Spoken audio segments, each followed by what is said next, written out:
Hey, Robert. Morning, how are you Mike. doing? How are you? Excellent. Thank you so much. The sea urchin looks phenomenal this morning. Awesome. What I want to do is show you exactly how easy and tasty it can be to work with sea I've urchin. been looking forward to this. The spines are still moving. Always a good sign. Smells wonderful, eh? Nice. Smells like the ocean. Sea urchin is great raw, I think. One of the best ways to eat it. We're going to take sea urchin. We're going to add a little fresh tomato, a little bit of cucumber, a touch of olive oil, just a touch more lemon juice, a little bit of salt. Not for the uni, much more so for the cucumber. So these are great as appetizers. You have company coming over, especially for people that have never tasted sea urchin before. This is a great way to introduce them to it. It's not overly intimidating, and when you serve it with something that has a bit of crunch to it, the texture really adds a lot to it. There's all kinds of flavors. So these sea urchins came fresh from Victoria, and of course, you know, they're hand-picked by the divers, and they selectively pick mostly right along the kelp line so that they know that the sea urchins have been eating a lot, and that's where we get the best quality. So now I've just spread a little bit of cilantro and basil pesto in there.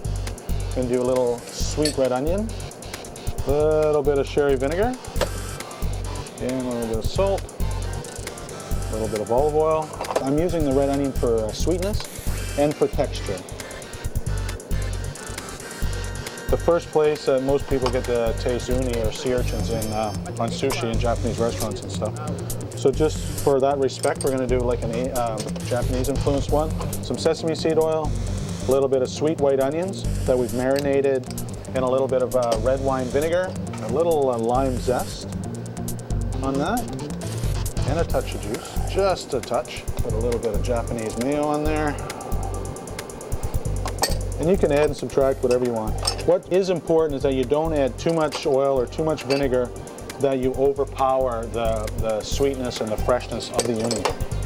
This one, we're going to add a little bit of sweetened or sushi rice wine vinegar in there. We're going to find ourselves a little bit of some sweet peas.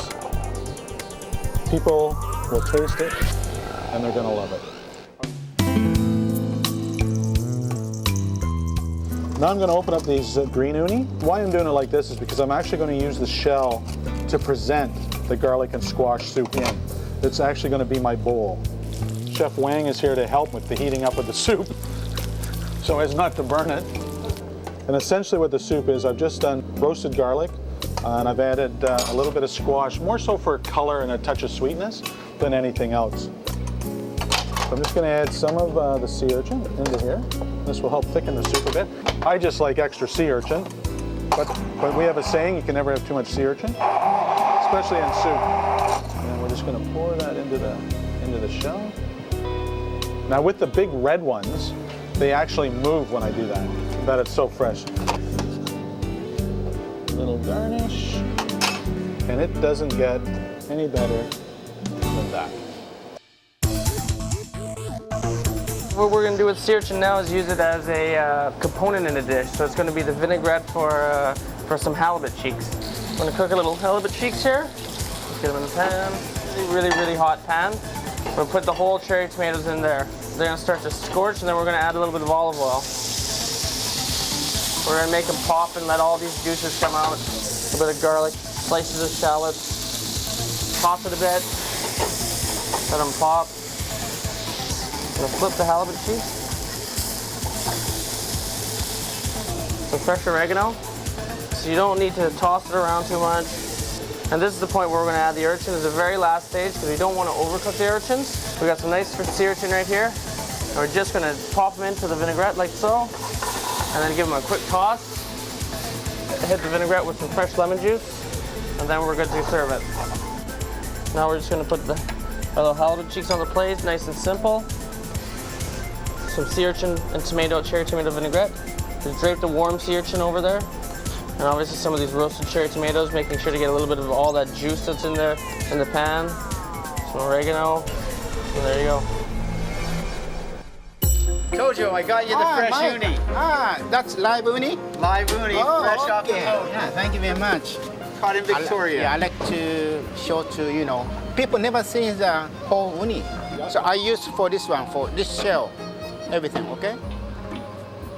New customer, new face people, I ask to do you like uni? Yes, they said. Oh, I must be very more careful. They know food. I'm going to make it uni sushi, very traditional way, and my new way. Okay. This is the half sheet is nori. You know, one bite size. Traditional way. Some people, oh, told you I don't like seaweed, but I love uni. Okay. New way without seaweed. So enjoy uni. We have a beautiful, nice shell here. It's a sailbofish, smoked sailbofish, barbecue eel. This is a shiitake stump. Then carrot, I like a little bit color. Edamame bean, and fresh onion at top. I like to put this in the bottom. Maybe sailbofish. Anything, any seafood, our West Coast. Anything. Seasonal. Unagi. Carrot. Edamame. Tojo special sauce. Then we cook this about 450, 10 to 12 minutes.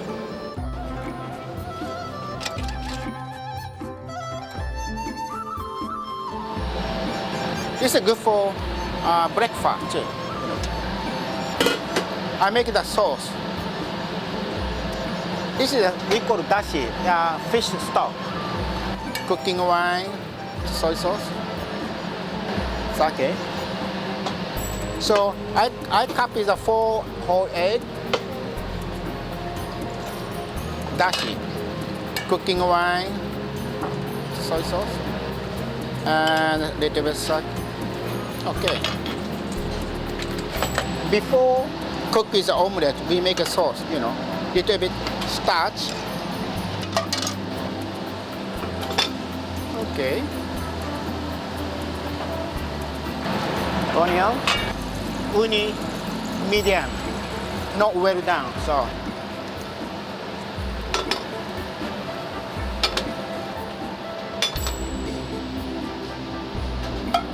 Uni egg omelette. Yeah, this is baked sea urchin. Uni egg omelette. Uni sushi. Wrapping the seaweed.